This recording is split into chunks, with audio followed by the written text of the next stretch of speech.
Hey, so if Audacity is not saving your project, yeah, like you close the app and everything disappears or it gives a save error, that can be really frustrating. In this step-by-step guide, I'll show you how to fix it. First, make sure you're saving the project in a valid folder. I mean, desktop or documents is always safer than restricted folders. Next, yeah, check your storage space.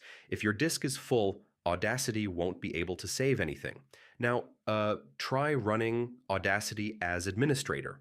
I mean, permission issues can block saving projects. Yeah, avoid special characters in your file name. Things like symbols can cause save errors. Now, Audacity uses temporary folders for autosave. Make sure that folder exists and is accessible. Yeah, sometimes antivirus software blocks file saving. Try disabling it briefly to test. Now, an outdated version of Audacity can cause saving bugs. Updating often fixes the issue.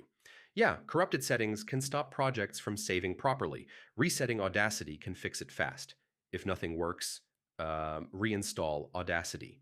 This resets everything and fixes broken save functionality. So yeah, that's how you fix Audacity not saving project. Most of the time, it's permissions, storage issues, or corrupted settings. Try these steps and your project should save properly again. Thanks for watching.